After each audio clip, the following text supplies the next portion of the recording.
Yeah, all right. Thank you all so much for being here. My name is Willem. I work for Sound and Vision, so welcome in our beautiful home. So you might not know Sound and Vision, so to give you a broad overview, we are the Dutch National Archive for all things audiovisual media. That goes for both television, radio, a bit of film, and over the last few years, we've also moved towards digital preservation. So that's more of archiving and preserving Dutch cultural heritage in digital form, including video games, which is why I hope most of you are here. So we started a games archive, and I'm going to walk you through our process of how we came to that. This session is a bit different than most other sessions. I'm going to be speaking for about 10 minutes, hopefully, and then I would love to get feedback and input from you. So this is more of a Q&A-heavy session, so if you have any questions during the talk, at the end, you'll be certain to ask them to me. So a little bit about me. I am a games expert and storyteller, which means that I focus on everything about games here in the Institute. That means both for the new museum that we're building as well as our games archival team. I have my lovely co-workers from the games archival team as well here. And we try to help preserve Dutch cultural heritage through video games because we think that games are art. I mean, I don't think I need to say that all to you, but it's a very important aspect of our culture. And it's also a field that has been very much left behind in terms of preservation and archivation. And previously, I used to work at Nintendo of Europe and as a games journalist, so I'm going to have to come clean now. I am not a game developer. I am just here on the outside, and I really like working with games and game developers, but I'm not a developer myself. So all the technical know-how of creating a game sometimes goes a bit beyond me, but that doesn't make game preservation anything less important. So let me tell you what we actually do around here. There's a lot of information on the slides, you can read them, but basically we want to help preserve games for future generations, researchers, and for educational purposes and creators. So what does that entail? It means that we help games to be replayed within the walls of our institute, either that via a digital front or here actually within the institute itself. And with games, we go beyond simply collecting on a shelf. There's a lot of private collectors you might have heard of who just buy games and put them on shelves and have nice labels. We don't work like that because games are inherently digital carriers, which means that their data can get lost. As beautiful as an NES collection you might have, at some point that will deteriorate and it won't be preserved. Now, thankfully, we are a national audiovisual archive, so we already have the infrastructure for archiving all sorts of media, including digital media.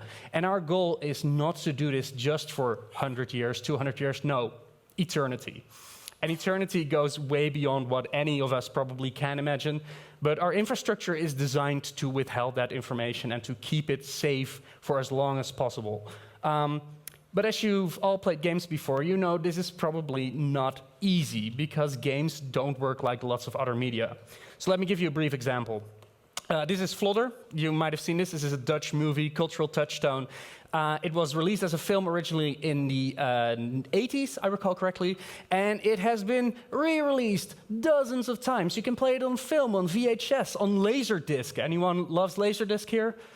Oh yeah, there's one. You can play this on almost anything, and you get the exact same experience from A to Z. You watch the movie Vlodder.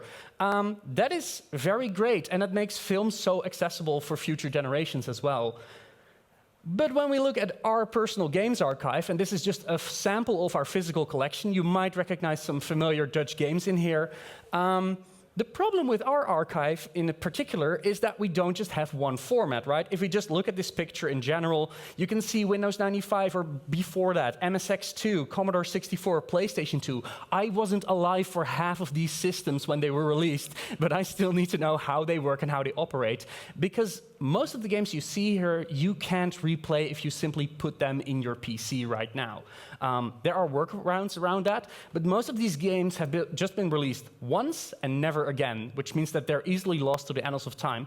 While we think that most of these are actually culturally relevant, we think that a lot of these had an impact on both audiences as well as other developers. So especially when we put out stuff like Red Cat on our social media feed for Sound and Vision, we get tons of comments about people, oh my God, can I replay Red Cat? Do you have Red Cat? And we are just there like, yeah, that's difficult. That's the easy answer, just to say it simply.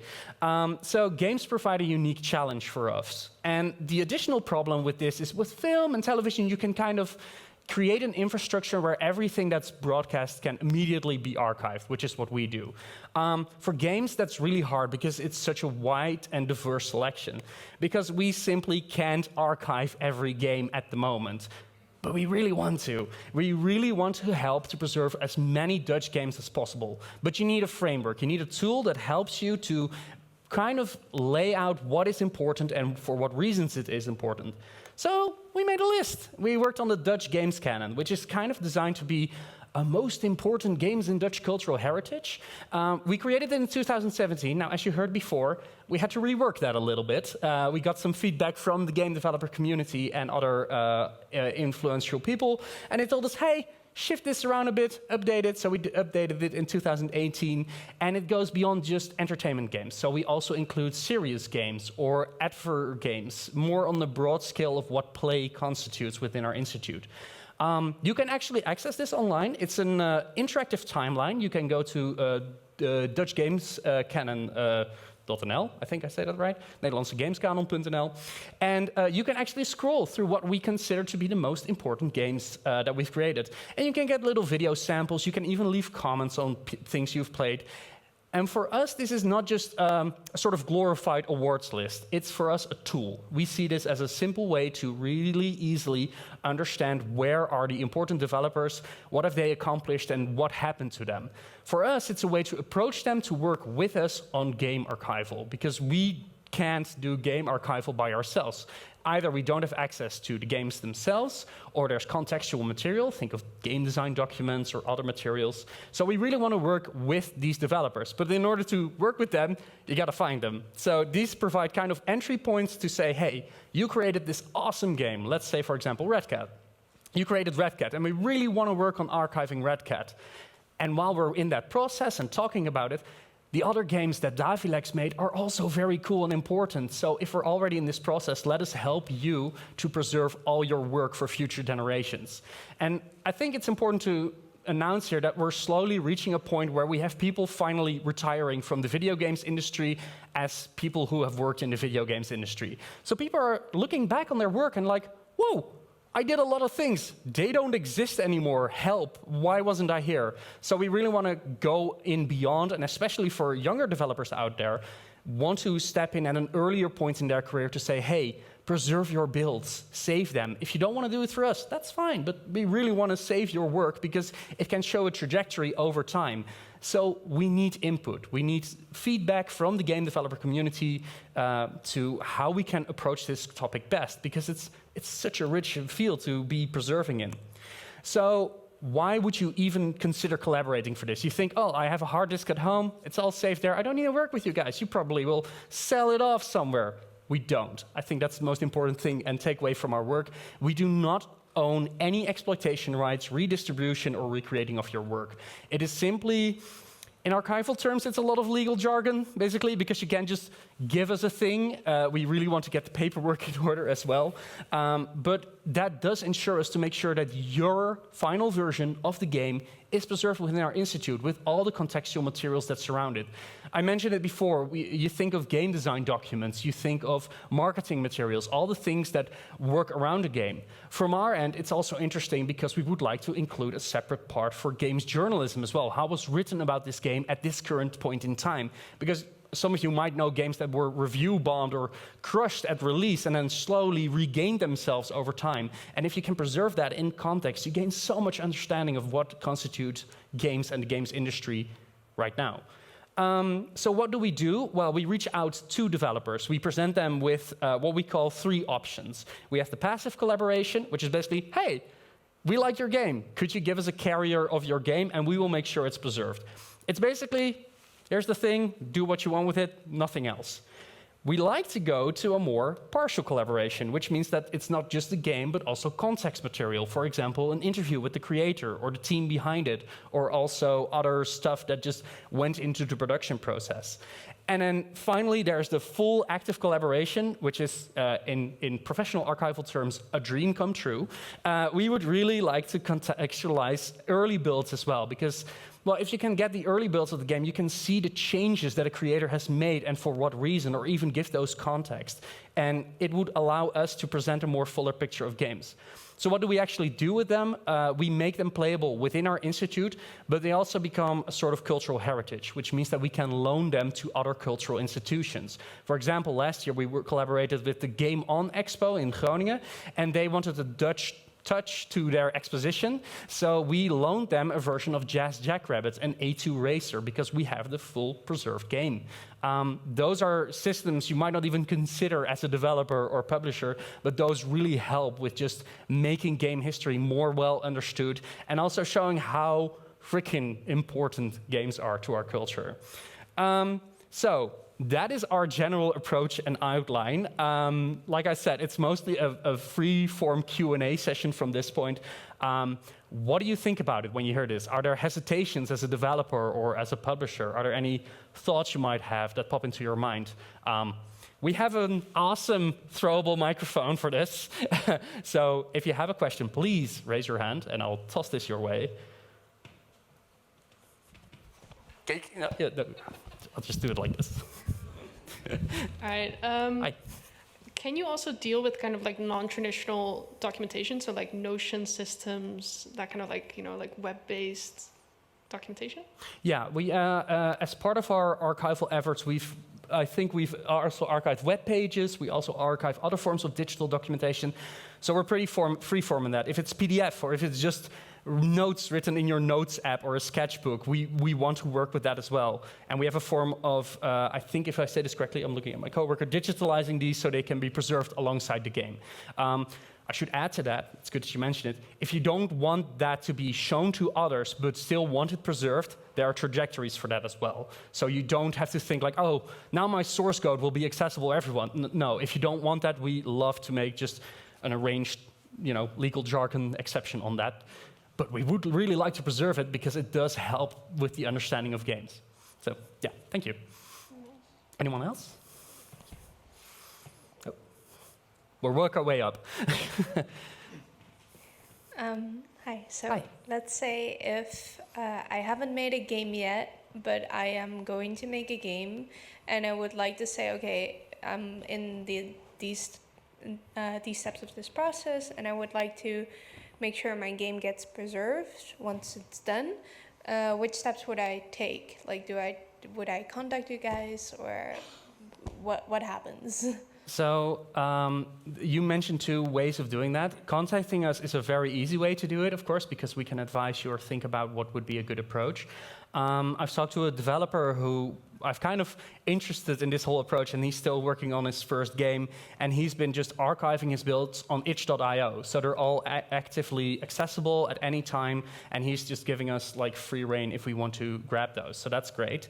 Another thing we're considering is creating a sort of manual guideline for anyone to use. So it's a public resource that can be used by all developers for just, hey, if you want to do this yourself, that's fine. We love that. Just follow these steps to keep it preservable, and that way we can use it in the future again.